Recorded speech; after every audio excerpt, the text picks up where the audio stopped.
welcome to Dishelved with Adam White. Today I'm going to be talking about The Cabin at the End of the World by Paul Tremblay. I read it on my Kindle. This is my nice new cover for it. It's cool because it's got handles on the back of it so you can hold it with your hand. So that's pretty cool. Anyway, I don't have the cover to show you because I read it on there, but quite frankly, the cover's not really worth looking at anyway because it's just the title over the whole page, front cover of the book with the author's name on it.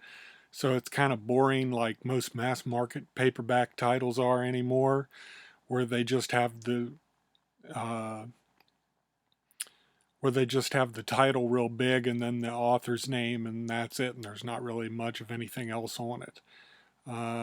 So that's really boring.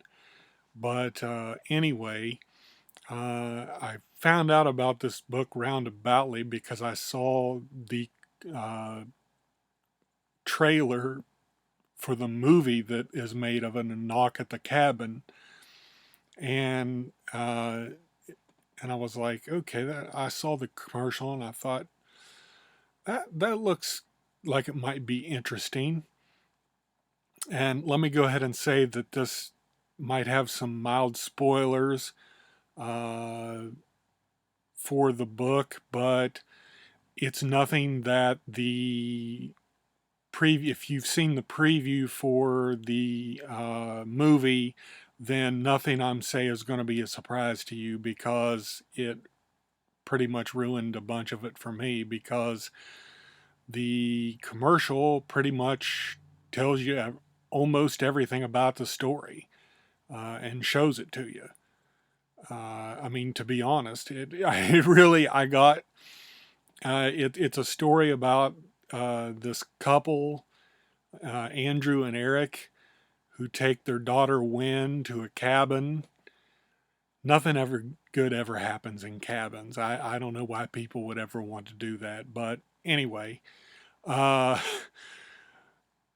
they go to this cabin that's remote and doesn't have any cell service or anything, so they're kind of cut off from humanity. And these four people show up at their cabin, led by a man named Leonard, who tries to befriend Wynn, the 8-year-old girl. And then they come in and pretty much keep the two guys captive and their daughter captive, and say that unless they make a decision that one of them will die, then the whole world is going to end. And I mean, that they say that in the movie preview, so I'm not ruining anything that it didn't ruin for me.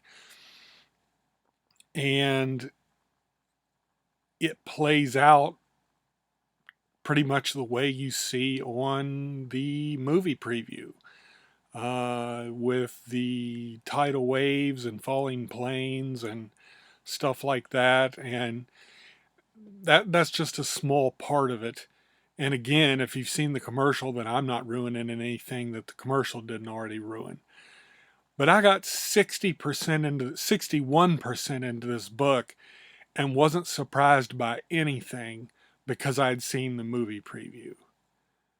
And I was just like, man, this is kind of a slog to read this because I saw the movie commercial. For once, it looks like they're doing something faithful to the book. So, I mean, I guess that's a positive because usually it has nothing to do with the book. The movie doesn't. And the movie and book are tied close together because, like I said, the movie preview kind of ruined the book for me. Even in just a minute and a half or 2 minutes that it took to show the preview, they kind of told you what the whole thing was about. And Then at 61%, something completely off the wall happens, and it actually surprised me because it's not something that usually happens even in books like this. And so then I was like, okay, now maybe we're getting into the part that didn't get spoiled by the movie preview. And it goes on, and there's a few more sort of surprises in it, but nothing major after the one surprise. And then I don't want to say anything about the ending just because if you do want to read it, um, I don't want, I hate to say ruin the ending because the ending, I hated the ending. I really did. And it really made me feel cheated for spending my time reading this book. I try to give positive reviews to stuff, you know, and usually I like the stuff that I read, and I thought that I'd like this, but the ending left me totally cold. I really hated it, and I didn't feel it was a satisfying conclusion at all. And if the movie stays true to the book, which the parts that I saw in the preview did, then the movie's probably not worth seeing either. Because unless they just do something major that is different from the book. But like I said, it doesn't look like that. Now, and again, I'm not going to say what does or doesn't happen. Might be more appropriate at the end, but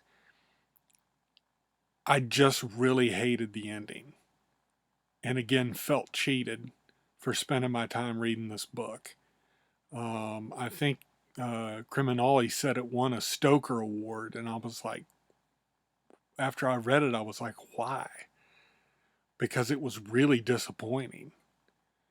And maybe it's just me. I don't know. I I like to have something. I don't know. I like to have things wrapped up at the end of the book that you know it. I mean, it doesn't have to. I can't really say much because I'll give it in a way. And if you do want to read this book, which you probably shouldn't, uh, I don't want to say anything to give away what what the end occurrence is. But needless to say, I just, I mean, the book kept you reading and it was well written. It just, like I said, the movie preview kind of ruined it for me because they show you everything that happens in it. And then I said, you've got the one surprise, but it doesn't really make up for the lack of an ending. Um, and I really guess that's about all I can say about it. But I don't recommend this book. Like I said, I really felt cheated once I got to the end of it. And so I just can't honestly recommend this book. And I've gone on for too long about it as it is. But let me just say that you're better off reading something else. I've heard good things about other ones of Paul Tremblay's books, but I, I'm I'm having trouble wanting to read another one after reading that one. I might still give another one a shot, but like I said, he's a good writer.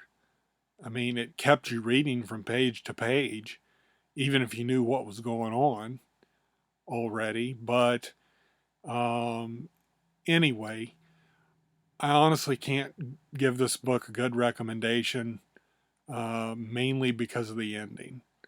And so, anyway, I know that's been kind of a downer. But thank you for hanging out with me this week, and I will see you next week.